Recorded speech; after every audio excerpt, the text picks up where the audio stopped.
Well, I am very happy to introduce today's guest. Dr. Wayne Baker is Robert P. Tomei Professor of Business Administration and Professor of Management and Organizations at the University of Michigan Ross School of Business.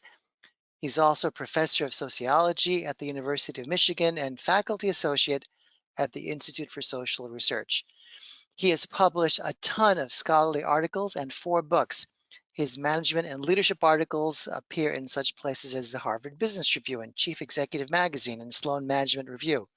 He's a frequent guest speaker and a management consultant, an advisor and board member of Give and Take Inc. He's won various awards, and I could go on, but why don't I just bring him on? With that, welcome Wayne to the ExecuNet stage. They are all yours. Well, thank you, Tony. I appreciate that very kind introduction and delighted to be here with all of you and have an opportunity to share a little bit of what I've learned about connecting meaningfully in the virtual world in all sorts of ways, meetings, job searches, and so forth. First, I'd like to say that I hope that you and your families are safe and sound.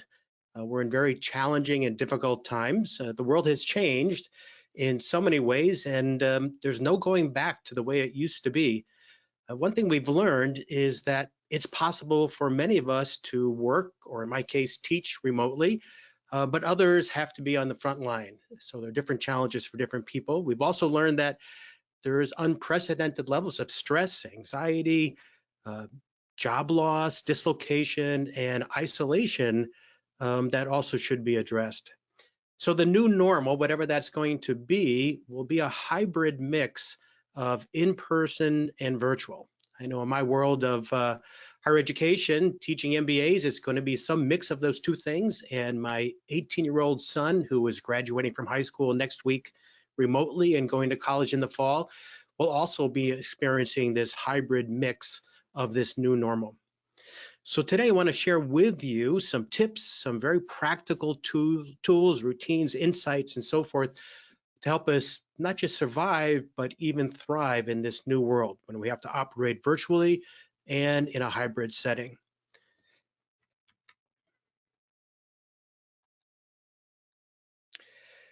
So one thing I'd like to share with you are some guidelines that I've developed by being in so many Zoom or Skype meetings, teaching remotely, that I've lost count. But I think these are very helpful for thinking about how do you make meaningful connections in a virtual world and in job searches. So we'll go through these relatively quickly. There's a link there to the article that I wrote in Psychology Today if you're interested in getting the full text. So there's 10 quick guidelines. The first one is video on, and I recognize the irony of saying that because in this webinar format, video is not on. But if it is possible to do that, that does personalize an experience. We've also learned that it's important to have active facilitation. You've probably been in many Zoom meetings where they're not actively facilitated, and it's really difficult to have that meeting. It's hard to include people. It's not really a very effective meeting. So someone should be in charge, maybe gently be in charge of facilitating a good meeting. I think it's also important to acknowledge the reality that we're in, as I did at the beginning of this presentation, because to not do so really denies the reality of everyone's experience, as if we have to put aside all the outside world and the worries and concerns that we have for our family, friends, and our community members and just get to work. So that's important to acknowledge reality. It's important that everyone participates in some way, that everyone is included. I've been in some meetings where the facilitator will say, does anyone have any positive news they'd like to share? Well, no one has anything to say. But if you set people up ahead of time and say, look, I'm going to be calling on you, or would you volunteer in advance to do that, that kind of participation really draws people in. The fifth one is that if you are in a situation where everyone doesn't know everyone, and that's often the case more often than we think, it's also important to have a round of introductions. So 5 more, we'll go quickly. If at all possible, it's important to make it personal. So in some meetings that I've had, people have detached their camera or rotated their laptop to show the workspace that they're in when they're working remotely, perhaps lingering on a picture of a family member or a prized artifact that represents something meaningful about the person's life. Learning something new, we found that is important too. It could be something very quick. In some meetings, we've had like a 10-minute presentation on something interesting. And again, that personalizes the connections that people have. In very large meetings, having chat is very important. And in some very large faculty meetings that I've been in, people have commented that the quality and inclusion of the discussion is much better when we have chat. And the reason is that people have to think a little bit about what they want to say before they actually type it into the chat box. And you can capture what people said, which is a benefit as well.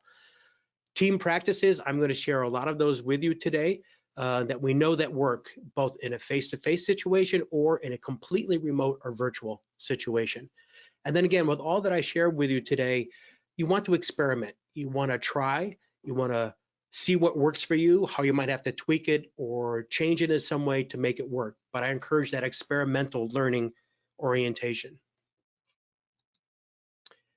So a central dynamic in this whole process, whether it's face-to-face, whether it's a job search or a virtual meeting, is this dynamic of giving and receiving, that there's a process of exchange, there's give and take. And one of the biggest challenges that we always have is asking for what we need. And what we've seen is that that problem has become even worse when we're working virtually and remotely. Very important that people ask for what they need, that they reach out and they connect. We've really found in this whole process, both before the pandemic and during it, that it's the request for something that you need. It could be emotional support, it could be a referral related to a job search, could be for information, expert advice, whatever, is that people can't read your minds. They only know what you need when you make a request. And that's going to be a central dynamic that I'll feature in all the tools I share with you.